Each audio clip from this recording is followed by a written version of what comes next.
नमस्कार, वाया साफ हाउस में आपका स्वागत है।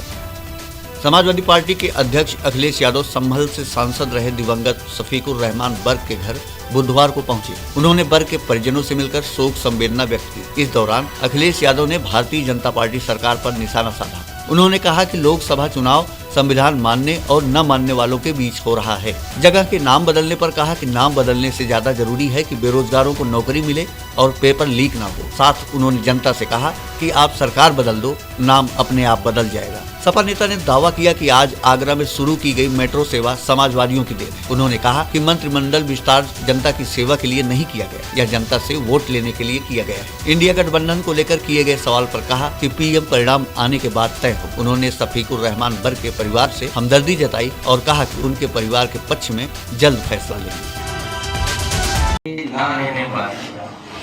न केवल समाजवादी पार्टी के लोग बल्कि उनके लाखों लाख साथी, सहयोगी, मददगार, परिवार के लोग इंसान के जीवन में सबसे बड़ी बात है पहचान और सम्मान। उनके ना रहने पर जिस तरीके से जनता ने सम्मान दिया है, ये बहुत कम लोगों को मिलता है सम्मान। जीवन भर जिसने सेवा की हो, मदद की हो, तभी इसी तरह का प्यार मिल सकता है और सम्मान के साथ जनता आ सकती है। वो उस कड़ी और उस पीढ़ी के नेता थे जो कभी कोई बात छिपाते थे। अपनी राय, अपना सुझाव या अपना तर्क बहुत स्पष्ट रूप से कहते थे।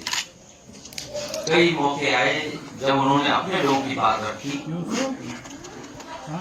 हो सकता है कुछ लोगों को ना पसंद आई, लेकिन कम से कम वो ऐसे व्यक्ति थे जो अपने लोगों की बात बहुत सफाई से रखते थे।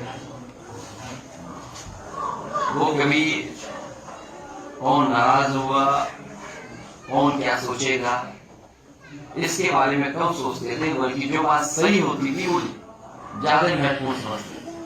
लोकसभा में मैंने उनको देखा, कई मौकों पर विपक्ष के लोगों ने आवाज बुलंद कर करके उन्हें दबाने की कोशिश की, लेकिन मैंने अपने आगे देखा, आंखों से देखा कि वो किसी के दबाव में नहीं आते। जो बात उन्हें कहनी होती थी वो कह के रहते थे। तो ऐसे नेता को उन्होंने खोया है। वो अपने जीवन भर मेहनत कर करके बहुत बड़ी राजनीतिक विरासत इस परिवार को देके गए हैं।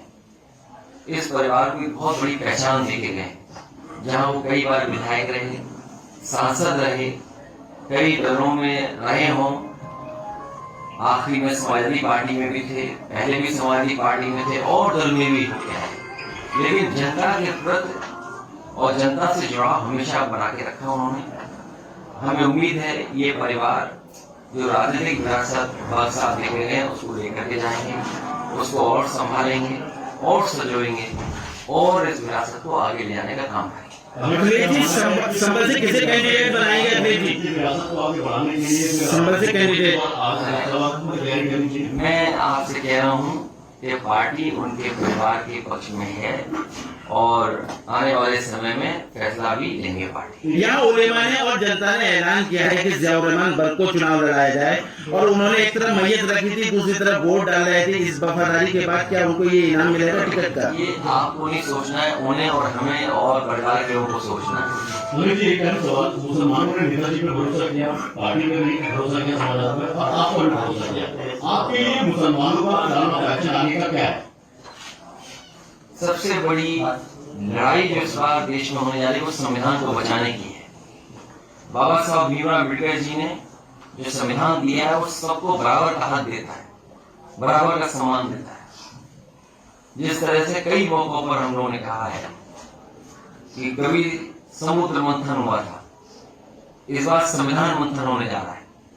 एक तरफ वो लोग होंगे जो देश की खूबसूरती रही है, हमारी आपकी गंगा जमुनी संस्कृति, भाईचारा, आपस में प्रेम, और दूसरी तरफ वो लोग हैं जो संविधान को नहीं मानते।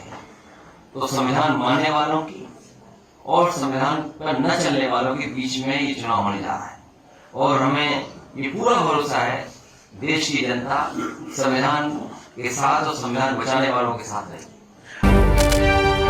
कला, राजनीति और मनोरंजक खबरों के साथ वॉइस ऑफ हाउस।